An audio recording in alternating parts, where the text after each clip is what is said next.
What's good with YouTube? You already know. Big Flocka with the convict's perspective, and I'm gonna smash, dash, slide on through with that little bit of energy.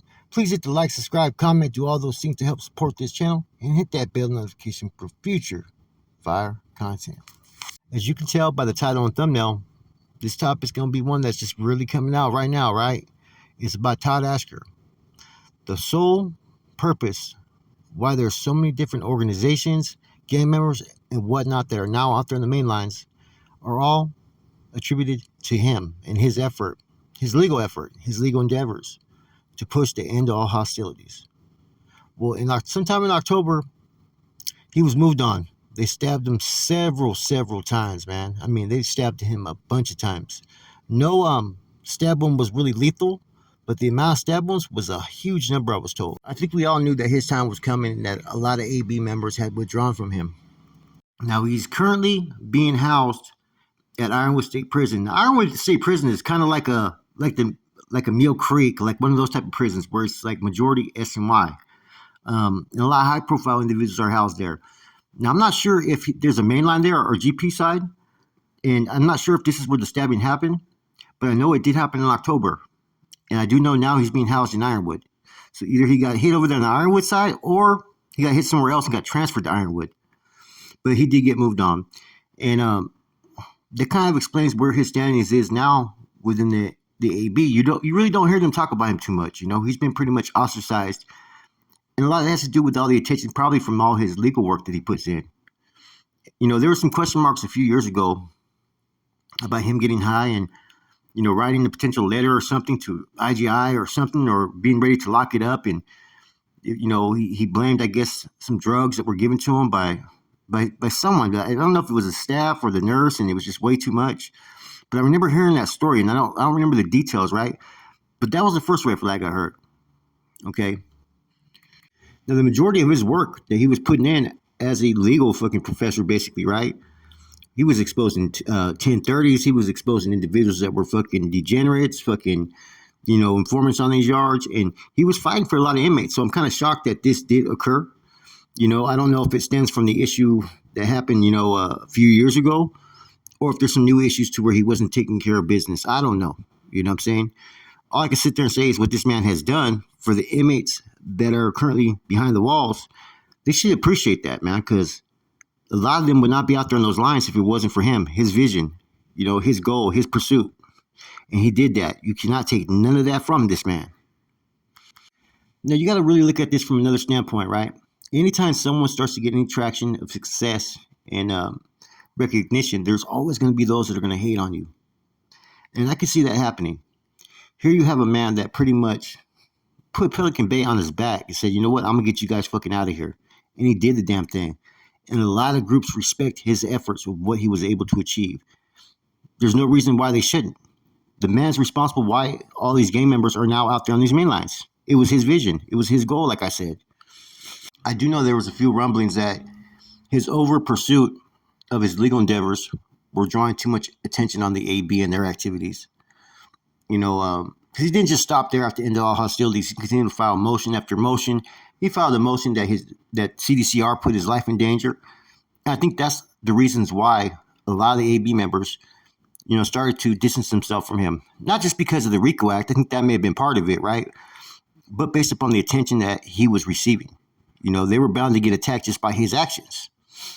My question is that he's already accused CDCR of endangering his life, right? Who's to say whatever happened recently was not CDCR endangering his life again?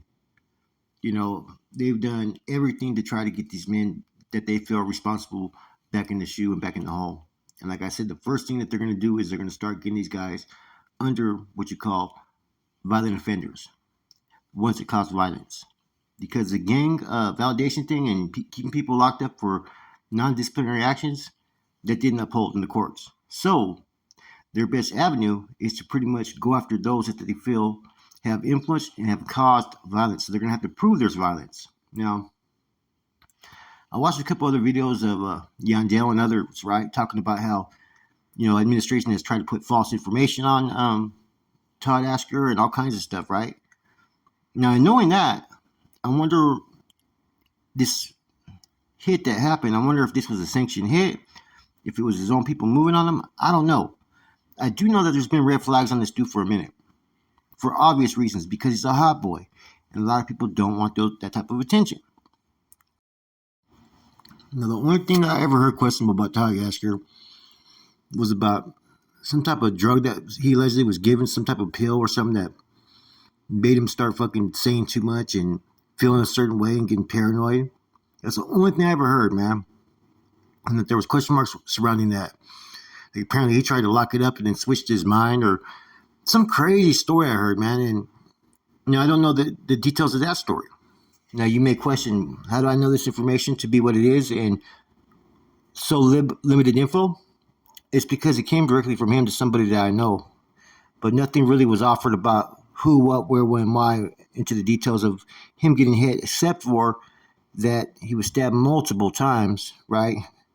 And that the DA was trying to pursue charges, I guess, on one of the alleged suspects that allegedly stabbed him.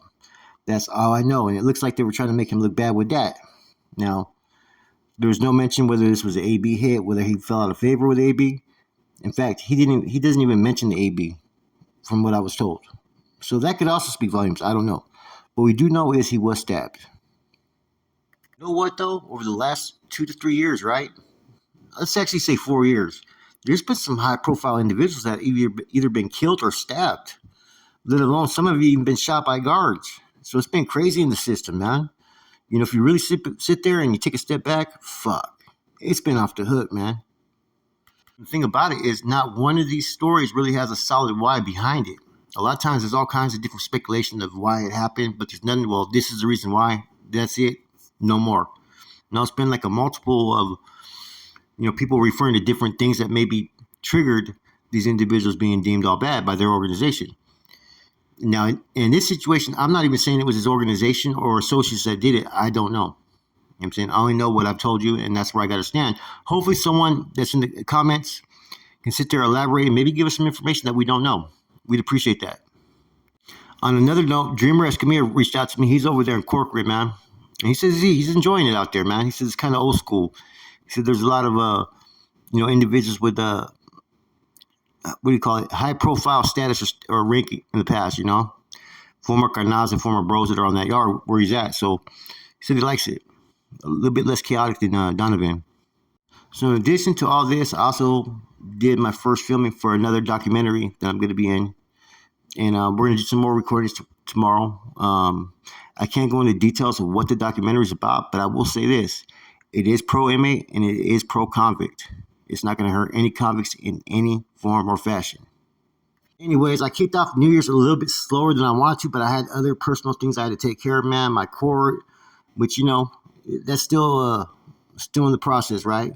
The documentary. So I've kind of fell behind on videos, so I'm going to do the best I can to kind of get back on track, guys. With that said, your boy Flacco, a convict's perspective, I'm gone.